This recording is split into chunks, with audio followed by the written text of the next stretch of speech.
जैसे ही राजभाग में हिस्सेदारी हुई, हमारे कार्यकर्ताओं के चेहरे पे लाली आई।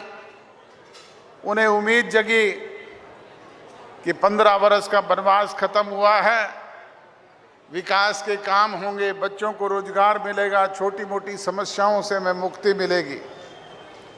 परंतु मुझे ये कहते हुए आपके बीच में अफसोस होता है कि जो आपने सोचा था और जो हम करना चाहते थे वो इस अरसे में हम नहीं कर पाए। उसका एक कारण रहा कि एक तो हम पूर्ण बहुमत में नहीं, हम राजभाग में 20% के हिस्सेदार हैं, और दूसरा, जैसे ही सत्ता परिवर्तन हुआ, सरकार बदली, कोरोना जैसी विश्वव्यापी महामारी आ गई। कभी पहला फेज, कभी दूसरा फेज, कभी तीसरा फेज, निरंतर 2 साल तक यही चलता रहा।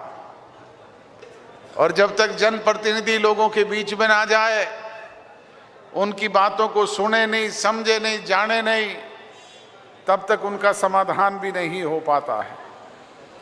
और जैसा ही उस कोरोना से कोई मुक्ति मिली तो किसान आंदोलन चल पड़ा। उस किसान आंदोलन की मार भी अगर सबसे ज्यादा किसी पे पड़ी तो वो हम पर पड़ी। कानून बनाए थे केंद्र की सरकार ने, लागू करवाने का काम किसी ने किया था तो वो सांसदों ने किया था।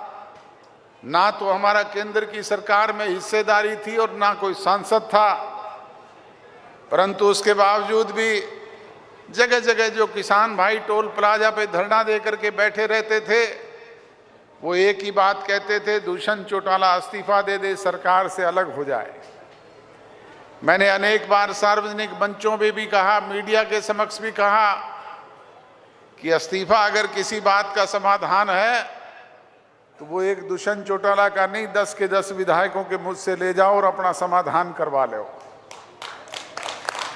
बुजुर्गों और नौजवान दोस्तों, समाधान होते हैं राज से, ताकत से, सत्ता से, और समाधान निकलते हैं बातचीत के जरिए। इस्तीफा तो केंद्र की सरकार में मंत्री रही हरसिमरत कौर बादल ने भी मंत्रिमंडल से दिया था। इस्तीफा तो मेरे भाई अभय सिंह चौटाला ने भी विधायकी से दिया था। कुछ हासिल हुआ क्या? हासिल होता है राज से, ताकत से, सत्ता से। आज अगर आपकी दी हुई ताकत है और हम सत्ता में हैं, तो जैसा आपके बीच में दुष्यंत बता रहा था कि अनेक योजनाओं को, अनेक घोषणाओं को जो हमने अपने चुनाव घोषणा पत्र के जरिए आपके बीच में की थी, उन्हें विपरीत परिस्थितियों के बाद भी कानूनी तौर पे अमली जामा पहना करके उन्हें लागू करवाने का काम हरियाणा प्रदेश में आपके बीच में किया है। और अगर राज नहीं हो और ताकत नहीं हो तो फिर मेरे जैसे 40 विधायक चाहे आपके बीच में रोजाना घूमते रहें, फिर कोई पूछने वाला नहीं है।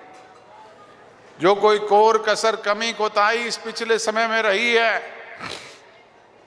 मैं आपको यकीन, विश्वास और भरोसा दिलाता हूं कि ना केवल उसकी भरपाई करने का काम करेंगे, बल्कि निकट भविष्य में उसे सवाया करके आपको लौटाने का काम भी करेंगे।